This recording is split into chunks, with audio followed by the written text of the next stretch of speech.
بسم اللہ الرحمن الرحیم ان الذین قالوا ربنا اللہ ثم استقاموا تتنزل علیہم الملائکۃ الا تخافوا ولا تحزنوا وابشروا بالجنۃ التی کنتم توعدون نحن اولیاؤکم فی الحیاۃ الدنیا وفی الآخرہ وَلَكُمْ فِيهَا مَا تَشْتَهِي أَنفُسُكُمْ وَلَكُمْ فِيهَا مَا تَدَّعُونَ نُزُلًا مِّنْ غَفُورٍ رَّحِيمٍ وَمَنْ أَحْسَنُ قَوْلًا مِّمَّنْ دَعَا إِلَى اللَّهِ وَعَمِلَ صَالِحًا وَقَالَ إِنَّنِي مِنَ الْمُسْلِمِينَ وَلَا تَسْتَوِي الْحَسَنَةُ وَلَا السَّيِّئَةُ ادْفَعْ بِالَّتِي هِيَ أَحْسَنُ فَإِذَا الَّذِي بَيْنَكَ وَبَيْنَهُ عَدَاوَةٌ كَأَنَّهُ وَلِيٌّ حَمِيمٌ وما يلقاها إلا الذين صبروا وما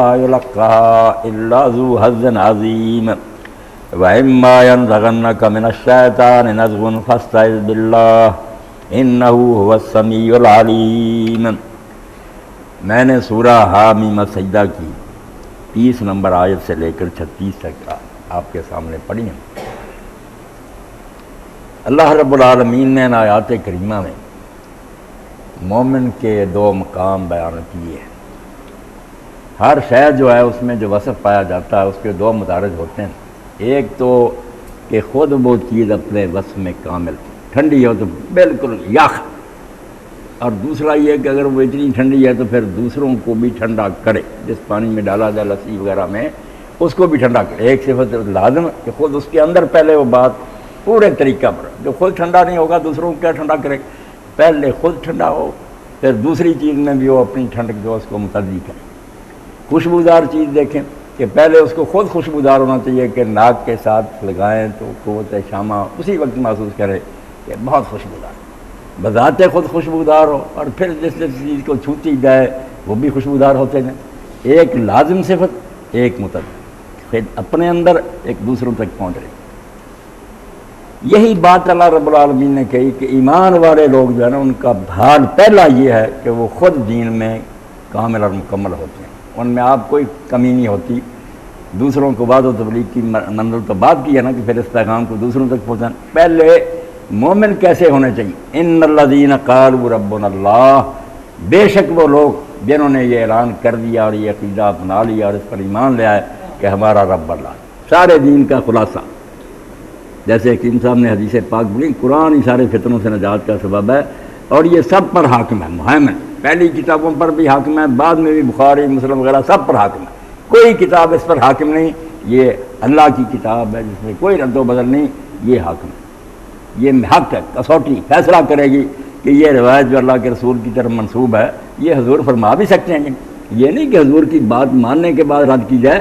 رسول اللہ جب دنیا میں موجود تھے آپ کے منہ سے نکلی بات قرآن کے برابری تھی، مگر بعد میں راوی ہیں کہ میں نے فلاں سے سنا، میں نے فلاں سے سنا، مختلف عقیدوں کے، کوئی شیعہ ہے، کوئی مرجع ہے، کوئی سنی ہے، کوئی ناسبی ہے، سب نے اپنے اپنے رجحانات کے مطابق چیزیں داخل کر دی۔ بعد میں علماء نے جو اجتہاد کیے وہ بھی اپنے زمانے میں جتنا علم ان کو اس حد تک ہی سوچ سکتے تھے۔ اس لیے قرآن جو ہے نا، یہ حدیث پاک جو پڑھی گئی حضرت علی نے فرمایا کہ رسول اللہ نے فرمایا جب فتنے برپا ہوں گے مخرج کیا ہوگا، ان فتنوں سے نجات کیسے ہوگی؟ قرآن یہ بتائے گا کون سی حدیث صحیح ہے یا نہیں، کون سا اجتہاد صحیح ہے نہیں، حکومت قرآن کرے گا۔ تو قرآن پاک کا کمال دیکھیں کہ پہلی 3 آیتوں میں اللہ رب العالمین نے مومن خود کیا ہونا چاہیے، اس پہ اپنے اندر جو ہے نا بس وہ کس طرح کا ہونا چاہیے۔ تو جن لوگوں نے یہ کہا کہ ہمارا رب اللہ ہے، یہی ہے جو کسی جگہ آ جاتا ہے، اللہ کے رسول علیہ السلام فرماتے ہیں جس نے لا الہ الا اللہ کہہ دیا وہ جنت میں داخل ہے۔ لا الہ الا اللہ پورے دین کا عنوان ہے، یہ کوئی جادو نہیں، دین سارے کا نام دیں کہ اس نے اسلام قبول کر لیا، یا یہ کہیں کہ کلمہ پڑھ لیا۔ یہ جو سمجھ لیا کہ لام الخیر پڑھنے سے جنت میں، بے وقوف لوگوں کی باتیں۔ اللہ کے رسول علیہ السلام نے 23 سال میں جو کچھ فرمایا ہے اس میں صرف لا الہ ہی تھا، کتنے بعد میں احکام ہیں، قوانین ہیں، شریعت ہیں، وہ سب لا الہ الا اللہ میں آتی ہیں۔ جس نے یہ مان لیا کہ میرا حاکم اللہ ہے، اب میں اپنی مرضی نہیں کروں گا، کسی دوسرے کی بات پر کان نہیں دھروں گا، معاشرہ کیا کہتا ہے، عوام کیا کہتے ہیں، حکومت کیا، میں ذرا ان کی طرف دھیان نہیں دوں گا، میں اپنے مالک کو دیکھوں گا کہ آپ کا فرمان کیا۔ جن لوگوں نے یہ بات کہی کہ ہمارا رب اللہ، رب حاکم مالک، ثم استقاموا، اور پھر یہ کہنے کے بعد وہ اس پر جمے رہے، یہ نہیں کہ کہہ دیا اور بعد میں پھر پھسل گئے، عمل کی نوبت آئی، کوئی مشکلات پیش آئیں، کوئی نقصان برداشت کرنا پڑا، چھوڑ گئے فرمایا۔ اور اسی لیے نیک لوگوں نے کہا کہ الاستقامت فوق الکرامت، لوگ بیوقوف یہ ڈھونڈتے پھرتے ہیں فلاں میں کریں ہے کرامت ہے، اس نے جو بھینسیں تھیں نا سیاہ وہ بوری کر دی، اس نے یہ مردہ زندہ کر دیا، نہیں، قرآن میں جو استقامت ہے الاستقامت فوق الکرامت، سب کرامتوں سے بڑی کرامت یہ ہے کہ جو بات کہی تھی کہ میرا رب اللہ ہے، اس پر قائم رہے ہو، ساری زندگی گزر گئی اس سے ڈگمگائے تو نہیں، یہ سب کرامتوں سے بڑی کرامت ہے، اللہ کا سب سے بڑا انعام ہے کسی کو یہ نصیب ہو جائے۔ تو فرمایا جنہوں نے کہہ دیا کہ ہم صرف اللہ کو اپنا حاکم مانتے ہیں وہ ہمارا رب ہے، اور پھر اس بات پر جمے رہے، تتنزل علیہم الملائکۃ، ان کا انعام بیان فرما دیا کہ جب وہ مریں گے اور قیامت کا دن ہوگا تو فرشتے استقبال کے لیے آئے، وہ قبروں سے نکلیں گے، وہیں فرشتے کھڑے ہوں گے، مبارک دیں گے، اللہ تخافوا ولا تحزنوا، اور یہ کہہ دیں گے کہ آج کے بعد تمہیں کوئی ڈر نہیں ہے۔ جو تھا نا کہ لوگ مر جاتے تھے، بوڑھے ہو جاتے تھے، بیمار ہو جاتے تھے، کئی مشکلات اور مصائب ہوتی، کسی قسم کا خطرہ نہیں، خوف آئندہ کے لیے جو ہے نا پیش آنے والے برے حالات، ان سے اطمینان دلایا جاتا ہے کہ اب کوئی ڈر نہیں۔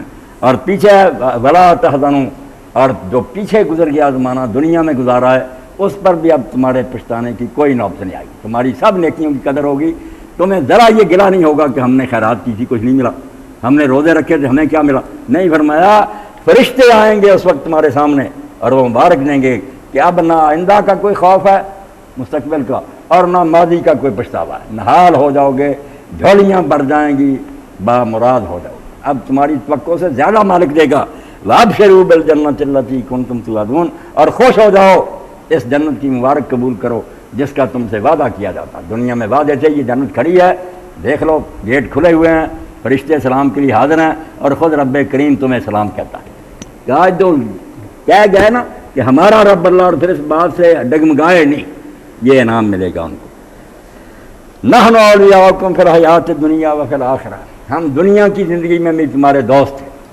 جو ہمارے بس میں تھا شیطانوں کے مقابلے میں ہم تمہارا حوصلہ بڑھاتے تھے، تمہارے دل میں اچھے خیالات، شیطان برے خیال ڈالتا تھا، ہم اچھے خیالات، رسول کریم علیہ السلام نے فرمایا جب کوئی بچہ پیدا ہوتا ہے اسی وقت دو جو ہے نا سرنجیں اس کے دل میں لگا دی جاتی ہیں، ایک شیطان کی ہے، وہ برے خیال اس میں ڈالتا ہے، ہر بندہ اپنے اندر دیکھ رہا ہے کہ ابھی اچھی بات سوچ رہا ہے، ابھی بدماشی کے خیال آنے لہریں آ رہی، تو کہاں سے آتی؟ فرمایا شیطان جو ہے وہ انجیکشن لگا رہا ہے برے خیالات کا، اور فرشتہ اچھے خیالات کا الہام کر رہا ہے، وہ اچھی باتیں دل میں ڈال رہا ہے۔ یہ انسان کے اپنے بس کی بات ہے، آپشن کہ وہ اس کی بات مانتا ہے، یہ دوسرے کی مانتا، نتیجہ سامنے آئے گا۔ تو فرشتے کہتے ہیں کہ ہم دل میں بھی اچھے خیالات ڈالتے تھے، اگر میدان جنگ میں ہمیں حکم ہوتا تھا تو ہم بدر میں اترتے تھے اور تمہاری مدد کرتے تھے، ہم دنیا میں بھی تمہارے ساتھی اور دوست تھے، اور آخرت میں بھی، اب جنت میں بھی ہمارا تمہارا ساتھ ہوگا۔ اللہ تعالیٰ قرآن میں دوسری جگہ فرماتا ہے ہر دروازے سے فرشتے ادھر ادھر سے آ رہے ہوں گے، سب سلام کہیں گے اور ملاقاتیں کریں گے۔ وَلَكُمْ فِيهَا مَا تَشْتَهِي أَنفُسُكُمْ وَلَكُمْ فِيهَا مَا تَدَّعُونَ، اور اب اس جنت میں تمہیں ہر وہ شے ملے گی جس کو تمہارا جی چاہے گا۔ لمبی فہرست کی بجائے نا کہ حوریں ملیں گی، غلمان ملیں گے، باغ ہوں گے، یہ ہوگا، وہ بھی تفصیل کہیں کی آتی، مگر فرمایا خلاصہ یہ ہے کہ جو تمہارا جی چاہے گا، یہ گلا نہیں ہوگا شکایت کہ ہم تو یہ چاہتے تھے نہیں ملا، نہیں، ہر شے ملے گی۔ وَلَكُمْ فِيهَا مَا تَدَّعُونَ، اور یہاں ہر وہ شے تمہیں سپلائی کی جائے گی جو تم مانگو گے، جو چاہو گے، جو مانگو گے، سب کچھ یہاں دیا جائے گا، کوئی حسرت اور گلا نہیں رہے گا۔ یہاں تو یہ بات ہے کہ ساری عمر بھی آدمی کوشش کرے دنیا جہان کے خزانے ہاتھ میں آ جائیں، جو وہ چاہتا تھا کرنے کا شوق پورا کرنا چاہے، ہزاروں حسرتیں ایسی کہ ہر خواہش، ہزاروں خواہشیں ایسی کہ ہر خواہش پہ دم نکلے، ایسی ایسی خواہشیں ہیں کہ آدمی اس کے لیے مر جانا چاہتا کہ یہ ہزاروں خواہشیں ایسی کہ ہر خواہش پہ دم نکلے، بہت نکلے میرے ارمان لیکن پھر بھی کم نکلے، اور ساری دنیا میں اللہ اگر ایک کو ہی دے دے آخر موت سے نجات نہیں پا سکے، چھوڑ جائے گا، یہ کانٹا تو موجود ہے۔ وہاں فرمایا اب کوئی بات نہیں، جو چاہو گے ملے گا اور جو مانگو گے دیا جائے گا۔ اور آگے جو الفاظ فرمائے بالکل فدا ہونے والے ہیں، نزلا من غفور الرحیم، یہ مہمانی کون کرے گا؟ یہ غفور الرحیم رب کی مہمانی ہوگی۔ فرمایا نزل وہ ہے جو جاتے ہی مہمان مسافر کو پہلے کھلاتے ہیں، لوگ مہمان آیا پہلے تھوڑا بہت اس کی خدمت، نزل، وہ کہا یہ جنت وغیرہ بھی نزل ہے، یہ پہلی مہمانی ہے جو میں پیش کروں گا۔ آگے سے آگے جو اللہ کے نام ہے، اللہ کا دیدار ہوگا، اللہ سے باتیں ہوں گی، اس کی مجلس میں بیٹھو گے، ورضوان من اللہ اکبر، اللہ جب خوش ہو جائے گا اور اس کے دربار میں کرسیاں ملیں گی، وہ تو بہت تمہارے اندازے سے پرے کی بات. تو فرمایا نزلا من غفور الرحیم، یہ مہمانی اس خدا کی طرف سے ہوگی جو اگر تم راہ راست پر جمے رہے اور کوشش کرتے رہے اپنی طرف سے، تو راستے میں اگر پھسل بھی گئے، کہیں کوئی کمزوری بھی ہو گئی بچتے بچتے، تو وہ غفور خدا ہے، باریک بینی سے حساب نہیں لے گا کہ ذرا ذرا پر پکڑتا پھرے. اگر اس نے دیکھا کہ نیت اس کی یہی تھی کہ میں نے رب کی طرف چلنا اور چلتا آیا، کہیں گر بھی پڑا تو کوئی بات. اللہ تعالیٰ اصرار کو منع کرتا کہ دھرنا مار کر نہ بیٹھ جاؤ، گناہ ہو گیا، بڑے سے بڑا مسلمان سے یہ ہو سکتا ہے حالات ایسے پیدا ہو گئے، جذبات کی راہ میں بہ گیا، غصہ آ گیا، غلط کام کر گیا، یا کوئی ایسے حالات سے نہیں اپنے شہوت کو روک سکا، گناہ ہو گیا اسے. فرمایا کوئی بات نہیں، مگر وہاں لم یصروا علی ما فعلوا، مومن یہ نہیں کرتا کہ جو کر لیا وہیں بس جم کر بیٹھ گیا اور ساری عمر توبہ نہیں کر. یہ بے ایمان کا کام، منافق کافر کا. مسلمان تو اسی وقت ذرا سی غلطی ہوئی، جیسے آنکھ میں کوئی چیز پڑ گئی تو آدمی بے چین ہو جاتا، وہ بے چین ہو جاتا کہ میں مسلمان تھا یار، مجھ سے یہ کیا ہو گیا. وہ اللہ کے رسول علیہ الصلوۃ والسلام نے کہتا کہ جاؤ اللہ سے معافی مانگ لو، مگر وہ نہیں مانتا. حضرت معاذ رضی اللہ تعالیٰ عنہ کے رسول نے کتنی بار لوٹایا کہ معاذ جا کر اللہ سے معافی مانگ لو، مگر وہ اتنا بے چین ہو چکا تھا کہ میں خدا کی عدالت میں اگر یہ دھبا لے کر گیا، زنا ہو گیا تھا، کوئی گواہ نہیں، 4 گواہ چاہیے موقع پر، آنکھوں سے دیکھو، کہاں ملتے ہیں 4 گواہ؟ آج تک نہیں یہ کیس اس طرح پورا ہو سکتا. اللہ کا منشا بھی نہیں ہے کہ بچیوں کو ذلیل کیا دے، یہ معاملہ عزت کا، چلو دفع کرو، پردہ ڈالو، سمجھانے کی کوشش کرو، بالکل ننگا ہو گیا پھر ختم کر دو دنیا سے. تو معاذ کو کسی نے پکڑا نہیں تھا، کوئی گواہ نہیں تھا. اللہ کا رسول علیہ الصلوۃ والسلام کہتا رہا کہ اللہ سے معافی مانگ لو، اگر مانگتا تو اللہ معافی کر دیتا، مگر وہ اتنا بے صبر ہو گیا کہ شاید میری معافی مانگنے میں کوئی کسر رہ جائے، مجھے ناپاک جسم کو وہ سزا دلوانی چاہیے جو اللہ تعالیٰ نے مقرر کی. سزا جانتا تھا کہ میں شادی شدہ ہوں، مجھے تو سنسار کیا جائے، پتھروں سے اڑا دیا جائے گا. اور اللہ کے رسول علیہ السلام نے کہا دیکھو کہ اس کا دماغ درست ہے. لوگوں نے کہا ہاں یا رسول اللہ، اچھا بلا ہمارے قبیلے کا. فرمایا سونگو کہیں کوئی نشہ تو نہیں کوئی نشہ، وہ تو اللہ کے خوف سے کام کیا تھا. تو اللہ تعالیٰ نے جب حضور علیہ السلام نے سنسار کرا دیا تو رسول کریم علیہ السلام صحیح مسلم میں آتا آئے تو لوگ بیٹھے ہوئے تھے، دوسرا یا تیسرا دن تھا، 2 گروہ بنے ہوئے. کچھ کہہ رہے تھے میں یار توبہ کر کے مرا، اور کچھ کہہ رہے تھے یہ نہ بعد آیا کتے کی موت مرا. کیا ہوا پھر؟ پتھروں سے مارا گیا. اللہ کے رسول نے کہا چھوڑو ان باتوں کو، اپنے بھائی معاذ کے لیے بخشی کی دعا کرو، تمہیں کیا پتا جو توبہ کر کے گیا وہ بے شمار گناہ گاروں پر تقسیم کر دی جائے، سارے بخش جائے. تو اللہ کہتا میں غفور ہوں، اگر تم راہ راست پر جمے رہنے کی کوشش کرتے رہنا تو کچھ خامیاں رہ گئیں تو میں زیادہ نہیں پائی ٹکے کا حساب کروں گا، بخش دوں، اور میں بہت بڑا رحیم ہوں. دونوں سی کے مبالغے کے، تھوڑا بخشنے والا نہیں، غفور بہت زیادہ بخشنے والا اور بہت زیادہ اس کی مہمانی ہوگی. یہ تو پہلا مقام ہے لازم کا کہ خود اپنے اندر ہی، آگے نہیں اگلی بات گئی، ہمیں کیا بننا چاہیے، اللہ کو رب مان لیں اور پھر ساری زندگی میں یہ بات نبھا دیں. کیسے مشکل حالات آئیں، پریشر ہو، دباؤ، نقصان ہوتا ہو، دوسرا راستہ اختیار کرنے میں ڈھیروں نفع ہوتا، نہیں، کسی چیز کو نہیں دیکھنا، سب چیزوں کو رونتے ہوئے خدا کی طرف چل رہے ہیں، اللہ کو راضی کر. اب اس سے اگلی منزل آتی ہے کہ یہ ہو ہی نہیں سکتا ہے، بیان میں دعا ہے ایک ہی، جیسے میں نے کہا نا کہ جو خود ٹھنڈا ہوگا اعلیٰ درجے کا، وہ دوسرے کو تو لازماً ٹھنڈا کرے گا پانی کو. اگر وہ برف ڈالی جائے دوسرے پانی میں ٹھنڈا نہ کرے تو آپ یہی کہیں گے یار جس نے جھوٹ بولا، یہ برف نہیں، برف ہوتی ٹھنڈا نہ کرے. تو فرمایا مومن ہوگا نا پھر اگلا کام بھی کرے گا. من احسن قول ممن دعا الی اللہ، اس سے زیادہ اچھی بات کسی کی نہیں دنیا میں جو لوگوں کو اللہ کی طرف بلاتا ہے. خود ہی نہیں اللہ کو رب مان کر رہ گیا اور نیک رہا، اس کے اندر یہ فکر پیدا ہو گئی کہ اگر مجھے یہ دولت نصیب ہوئی ہے تو میں دوسروں کو بھی یہ منتقل کروں، مجھے سیدھا راستہ مل گیا ہے تو میں اپنے دوسرے بھائیوں کو بھی سیدھے راستے کی طرف لاؤں. اس لیے ارشاد الزال جو ہے کہ بھولے بٹکوں کو راہ دکھانا اللہ کے رسول نے فرمایا بہترین صدقہ، سب سے بڑی خیرات تو کہ آپ کا بھائی دوزخ میں جا رہا، آپ آرام سے اپنے نمازیں پڑھتے ہیں، بیرت وظیفے کرتے ہیں، کبھی یہ فکر آپ کو نہیں ستاتی کہ آپ کی اولاد، بھائی، دوسرے دوست یہ سارے تو جہنم کو جا رہے ہیں. اگر ہمدردی ہوتی تو آپ کے اندر یہ برف والی ٹھنڈک ہوتی، دوسروں کو نہ ٹھنڈک ملتی، خوشبو ہوتی دوسرے تک نہ پہنچتی. کمی ہے تمہارے اندر کوئی کھوٹ ہے، ورنہ لازماً یہ آگے بڑھنی چاہیے تھی، نہیں بڑھ رہی تو فکر کرو. وہاں کا اور بڑے پیارے انداز میں کہا جو دین کی دعوت دینے والے اسلامی تحریکیں چاہتے ہیں کام بابرکت اور نتیجہ نکلے، اس کے لیے فرمایا ومن احسن قول ممن دعا الی اللہ. یہاں دنیا میں بہت سی دعوتیں ہیں، بڑے پروگرام ہیں، بڑے نعرے ہیں، ایک ہی دعوت ہے سب سے اعلیٰ اور بہتر ہے، اور وہی مومن کو کہنی چاہیے کہ وہ اللہ کی طرف بلائے. دعوت کیا دے؟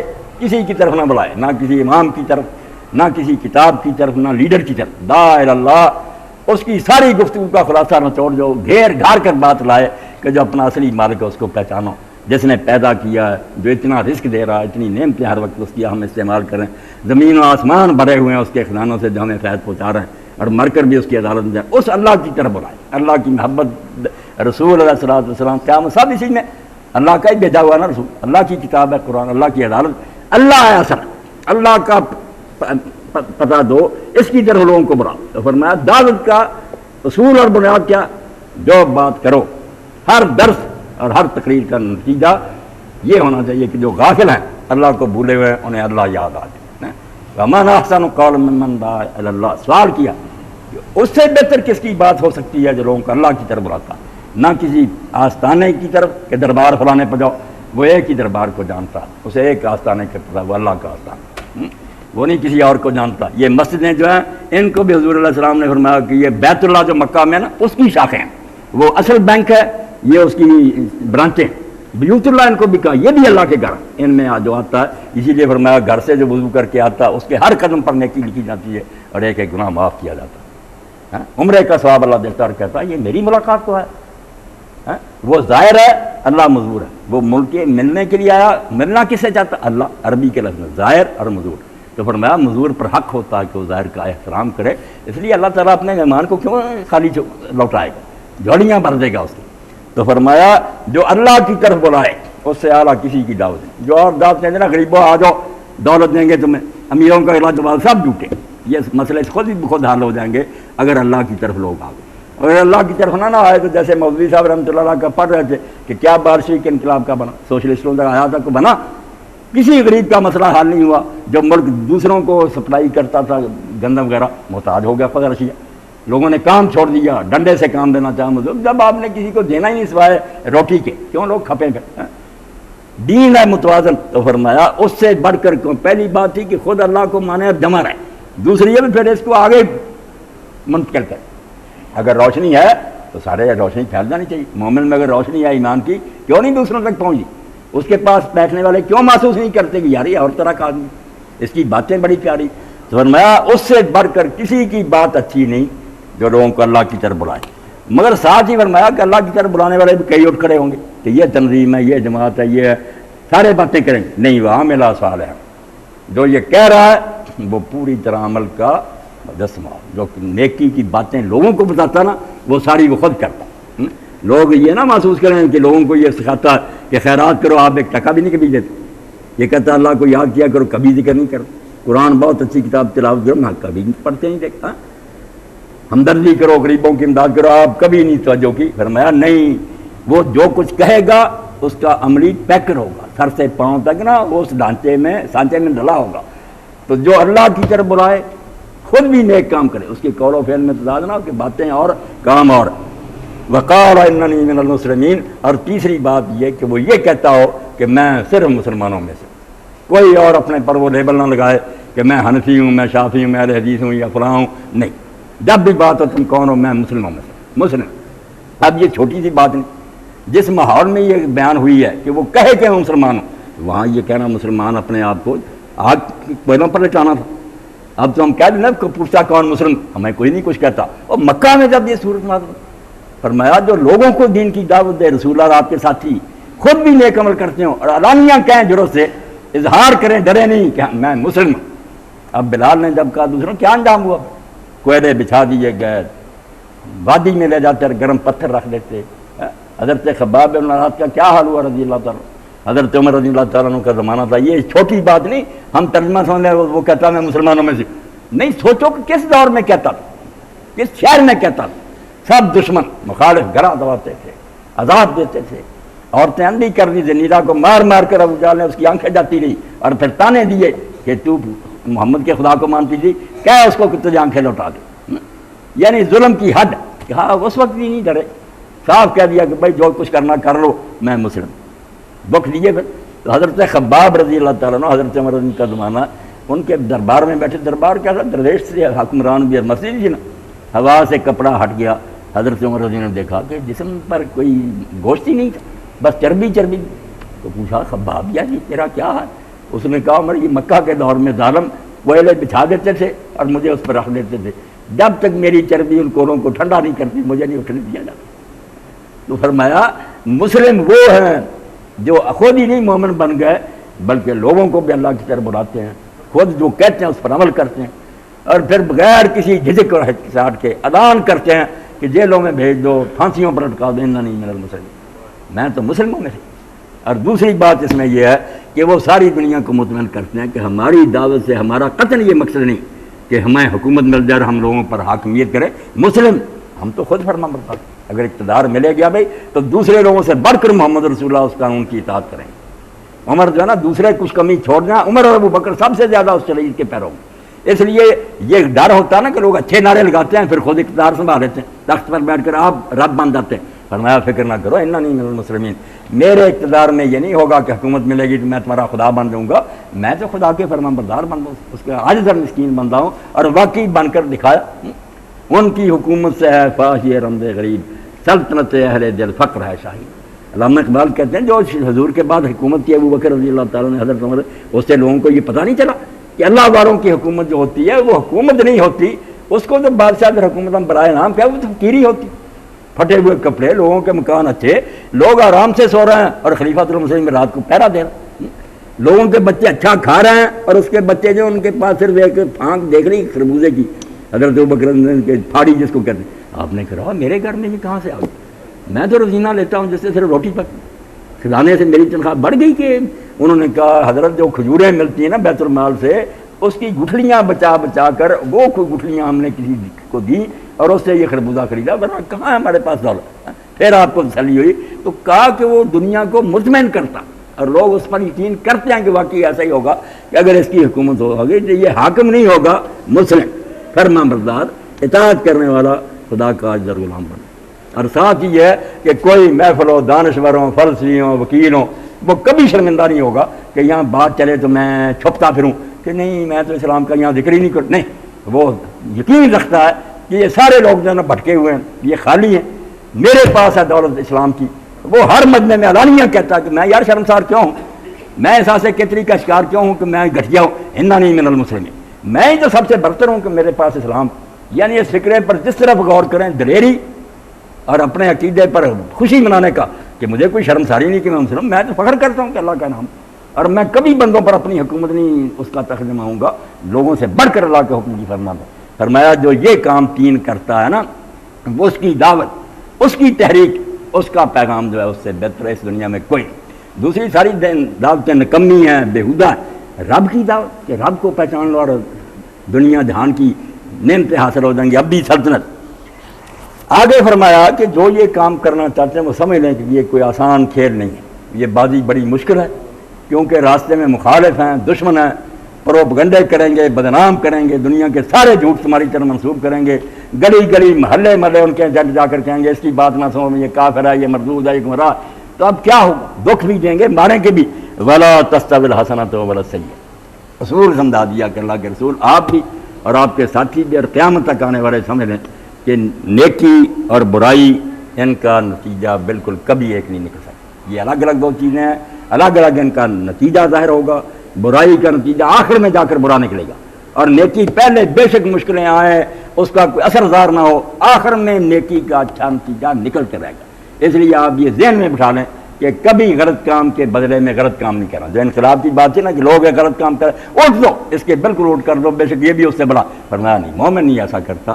لوگ جو چاہے کریں، بدنام کریں، ان نے اپنے دشمنوں کو بدنام نہیں کرنا. وہ اس کو دکھ دیں، یہ ان کے لیے دعائیں کرے گا. اس لیے پہلے سمجھایا کہ نیکی اور برائی جو ہے ان کا ایک نتیجہ نہیں، الگ الگ نتیجے ہیں. اس لیے تم نیکی کے علمبردار ہو. ادفع باللتی ہی احسن، تمہارے مخالف جھوٹا پروپگنڈا کرے، تم پر الزام لگائیں، تمہیں دکھ دیں، ملک سے نکالیں، تم نے ان کے مقابلہ میں بدی نہیں کرنا. اگر دین کا کام کرنا چاہتے ہو پھر برائی کو تم اچھے انداز سے، یہ بھی نہیں کہا حسن، احسن، کہ جو بہت اعلیٰ طریقہ نا اس سے اس برائی کو دفع کرو. وہ برائی کرتا رہے، آپ کے ساتھی بھی کہیں گے کہ بزدل بن رہے، بےغیرت بنے رہے، اکساٹیں ہوں گی، سننی نہیں بات، درگزر کرنا، ٹال دینا، ان کے لیے دعا کرنا. میرے سامنے ہے کہ سید شہید احمد شہید رحمۃ اللہ علیہ کے ساتھ ان افغانوں نے جو کیا، جو سردار تھے پشاور کے وغیرہ، سب بے ایمان نکلے، بیعت کی، امیر المومنین مانا، مگر کسی نے کھانے میں زہر ملا دیا، کسی نے سکھوں کو مخوڑی کر دی، سید احمد شہید رحمۃ اللہ علیہ شہید ہو گئے، جو دین کی خاطر بیچارے اپنا وطن چھوڑ کر مجاہد گئے تھے، بہت بری طرح مارے گئے، بالا کوٹ میں دفن۔ تو جب آخری دن آئے تو سید ابوالحسن فرماتے ہیں سید صاحب مایوس ہو گئے کہ کیا کرنا، یہ پٹھان ہی بے ایمان ہو گئے، ادھر انگریز ہے، سکھ ہیں۔ تو اس زمانے میں انہوں نے سیاسی مشورے چھوڑ دیے، آخری دنوں میں کوئی میٹنگ نہیں ہوتی تھی، کوئی نہیں، اشعار پڑھتے تھے، ان میں یہ شعر بالکل کہتے تھے، ہر کے مارا رنج دادا راہ تشبیس یار بات، جس نے ہمیں دکھ پہنچایا ہے اللہ اس کو بہت راحت نصیب، وہ خیر سے رہے، اسے خوشیاں نصیب ہوں۔ ہر کے اندر راہ ماں خارے نے حدت دشمنی، جنہوں نے ظالموں نے عداوت اور دشمنی سے ہمارے راستے میں کانٹے بکھیرے ہیں، ہر گلے کر باغ عمر بشم فض بے خار بات، ان کے باغوں میں جو بھی اللہ پھول کھلے ان میں کانٹا نہ، انہیں کوئی دکھ نہ آئے۔ یہ بڑے حوصلے کی بات، آگے اللہ کہہ رہا کہ یہ چھوٹا کام ہے، دین کا کام کرنے اٹھے گالیاں پڑیں گی، بدنام ہوگے، تمہارے خلاف مقدمے ہوں گے، جھوٹے پروپگنڈے ہوں گے۔ سید مودودی رحمۃ اللہ ہمارے دور میں تھے، علماء تک بے حیا ہو گئے، ان کی بیٹیوں کو بدنام کیا، جھوٹی تصویریں خود ہی بنا کر کوثر نادی جیسے ساتھ چھوڑ کر لکھتے رہے صاحب، خبیث ہو گئے۔ مگر مولانا نے کوئی نوٹس نہیں، کسی کو برا نہیں کیا، جو فتوے دیتے رہے یہ کافر ہے، یہ مردود ہے، مولانا نے ایک لفظ نہیں کبھی ان کے بارے میں، اگر وہ ملنے آئے کبھی یہ خیال ہی نہیں کیا کہ یہ مفتی محمود کیا کہتے رہے۔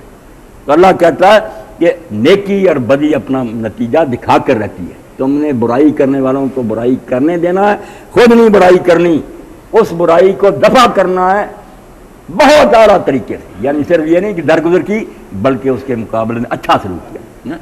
محمد رسول اللہ صلی اللہ علیہ وسلم کا آپ دیکھتے ہیں نا فضا حبیب امید ہے کہ صرف یہ نہیں کہ جنہوں نے دکھ دیے تھے ان کو کچھ نہیں کہا بلکہ ان کے ساتھ نیکیاں کی۔ مکہ مر رہا تھا فاقے سے، تو پھر ابو سفیان آیا اور مدینے میں کہنے لگا اللہ کے رسول آپ کہتے ہیں کہ صلہ رحمی ہونی چاہیے، ہم تو مر گئے، چمڑے جو تھے نا وہ پھر جلا کر کھانے پڑ گئے، دن کے وقت اندھیرا نظر آتا تھا۔ اللہ کے رسول نے پھر دینار دی، بھیج دیے مکے میں کہ غریبوں میں تقسیم کر دو، ورنہ کہتے وہی ظالم ہے نا تو میرے ساتھ یہ کرتے رہے، مجھے گھر چھوڑنے پر میں اپنا شہر جو اللہ کا گھر تھا چھوڑ کر یہاں دھکے کھا رہا ہوں، مگر معاذ اللہ آپ کے ذہن میں یہ بات نہیں آئی، تو فرمایا برائی کرے مخالف تو اس کے مقابلے میں بہترین انداز جو اختیار کرو، فیض الذی بینک و بین عداوۃ کانہ ولی حمیم، تو اللہ کہتا ہے رنگ لائے گی پھر نیکی، جو تیرے اور اس کے درمیان دشمنی ہے نا، کٹر دشمن ہے تیرے، وقت آئے گا کہ وہ ایسے ہو جائیں گے جیسے جگری دوست، بہت پکے یار بن جائیں گے، بنے پھر وہی جو دشمن ہوتے تھے پھر رسول اللہ کے فضائی بنے، صحابہ بنے، آپ کی خاطر انہوں نے جانیں دی۔ پھر وہ وقت آیا نا کہ اللہ کے رسول علیہ السلام کے بعد حضرت عمر رضی کا زمانہ تھا، یہ قریش کے سردار بڑے بڑے جو گرو گھنٹال تھے، جو ان غریبوں کو کچھ نہیں سمجھتے، صاحب بلال ان کو کہ یہ کمی لوگ ہمارے مقابلے میں رسول اللہ، مگر بے بس ہو گئے، کلمہ پڑھ لیا۔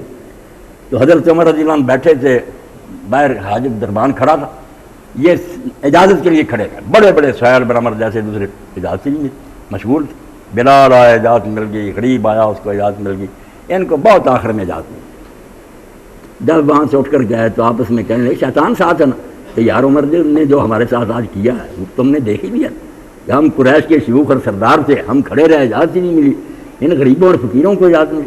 تو ان میں سے جو اچھے تھے انہوں نے کہا بھائی قصور عمر کا نہیں ہے، قصور ہمارا ہے، جب دین آیا تھا ان غریبوں نے بڑھ کر اس کو سینے سے لگا لیا، ہم مخالفت کرتے رہے، اس لیے یہی اثر ہونا تھا، اس کو کوئی برا نہ کہا، اس نے ٹھیک کیا، کیوں ہمیں زیادہ اہمیت دیتا ان سے، وہ بیچارے کوئلوں پر لیٹتے رہے، ہماری ماریں کھڑ کو بھولا میں۔ پھر یہ سارے پیش ہو گئے، 4 سردار تھے، بڑے اونچے تھے، حضرت عمر رضی اللہ عنہ سے اور کہا کہ جو کچھ ہوا ہم نے دیکھ لیا، ہم آپ کا گلہ نہیں کرتے، ہم جھوٹے قصوروار ہیں، مگر اب اس کا کوئی کفارہ ہو سکتا، ہماری یہ کوتاہی اور جرم جو ہے اس کے معاف ہونے کا بھی طریقہ۔ تو حضرت عمر رضی اللہ عنہ کی آنکھوں میں بھی آنسو آ گئے، برادری تھی، بھائی تھے، کہ یار یہ پیچھے رہ گیا ہے، دولت تو گھر کی جینے لینی چاہیے، یہ مخالفت کرتے۔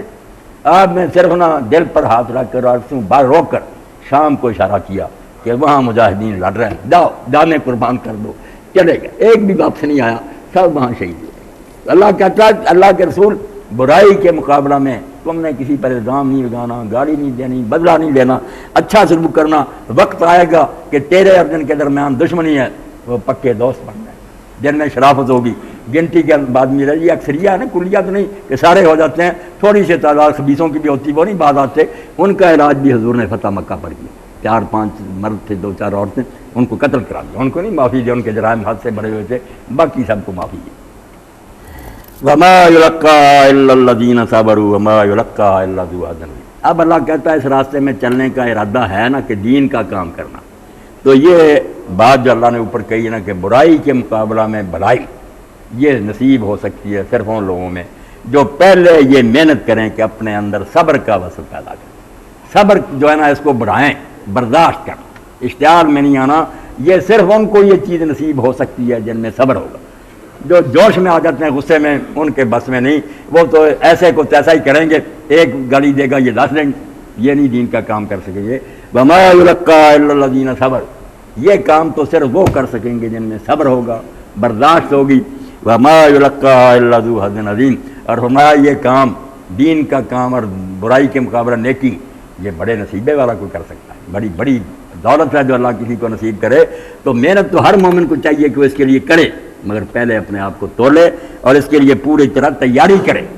اور آخر میں جو بات کہی وَإِمَّا يَنزَغَنَّكَ مِنَ الشَّيْطَانِ نَزْغٌ، شیطان مردود جو ہے نا وہ بھی اکسائے گا، تنگ کرے گا کہ یار وہ گالیاں دے رہے ہیں تم بے شرم ہو کر بیٹھے ہو، وہ اتنے دکھ دے رہے ہیں تم بزدل، کرے گا کام خراب کرنے کے لیے۔ یہ بھی غصے میں آ جائیں اور ساری عمر آدمی برائی کرتا رہے، دوسری طرف نیک ہونا، مگر وہ بھی شیطان کے کہنے پر ایک ہی برا کام کر رہے، تھوڑی سی غلطی ہے، یہ عوام فیصلہ نہیں کرتے، یہ کہتے ہیں یار ایک ہی جیسے ہیں، وہ بھی ایسا کرتے ہیں، یہ بھی ایسا کرتے، وہ ساری نیکیاں برباد ہو جاتی۔ یہ گنتے نہیں کہ ادھر اتنی ہوئی تھی اس بیچارے نے ایک ہی کی، نہیں۔ اس لیے اللہ نے کہا شیطان کرے گا کہ کوئی غلط کام تم سے بھی کرا دے تاکہ لوگ سب کے لیے کہہ دے ایک جیسے نہ۔ فاستعذ باللہ، اگر اپنے اندر محسوس کرو کہ شیطان مجھے بھڑکا رہا تو تمہارے بس کی بات نہیں کہ شیطان کو روک لو، ایک طاقت ہے اس کا سہارا لو، اس کی پناہ میں چلے، وہ اللہ ہے۔ فاستعذ باللہ، اسی وقت اللہ تعالیٰ سے پناہ مانگا کہ اللہ اس کو دفع کر، مجھ سے دور کر دی۔ اور آخر میں جو پیاری بات کی، جیسے وہ جنت کا تھا نا مقام، ایسا انہ هو السمیع العلیم، جو کچھ ہو رہا ہے نا دنیا میں، مخالف بھی کر رہے ہیں تم، دین کے لوگ بھی کر رہے ہیں، اللہ ان سب باتوں کو سن رہا، وہ کوئی ان سے بے خبر نہیں۔ تم نیکیاں کرتے یہ بھی سن رہا، وہ بہتان لگاتے ہیں ظلم کرتے وہ بھی سن رہا۔ اس لیے یہ نہ سمجھنا کہ پتہ نہیں اللہ کہیں گیا ہوا یار ہم مارے جائیں، اس کو خبر نہیں۔ انہ هو السمیع، وہ سب کی باتیں سنتا ہے، اگر تم دعا کرو گے بالکل قریبی ہے، قبول کرے گا۔ علیم، وہ نیتوں کو بھی جانتا ہے، سارے حالات سے بھی باخبر ہے۔ اس لیے ایسے خدا کو ماننے والے جو ہیں ان کے پاس نا امیدی، ڈپریشن، گھبراہٹ سوال ہی نہیں پیدا ہوتا۔ وہ جس خدا کو مان رہے ہیں وہ ساتھ ہی ساتھ ہے، جانتا ہے، اسی وقت تک آزمائش میں ڈالے گا جب تک مصیب ہوگی۔ اگر ذرا بھی حد استطاعت سے باہر جاتی ہوگی دشمنوں کو خود پھونک مار کے اڑا دے گی۔ جب پورا عرب اکٹھا ہو کر آ گیا، جس کو جنگ احزاب کہتے ہیں، صورت احزاب، احزاب حزب کی جمع، بہت گروہ، ایک نہیں قریش بھی، اور سارے اکٹھا ملک کر لیا، مدینہ کو گھیر لیا، اور اللہ کے رسول کے پاس کوئی چارہ ہی نہ رہا کھلے میدان میں مقابلہ کا۔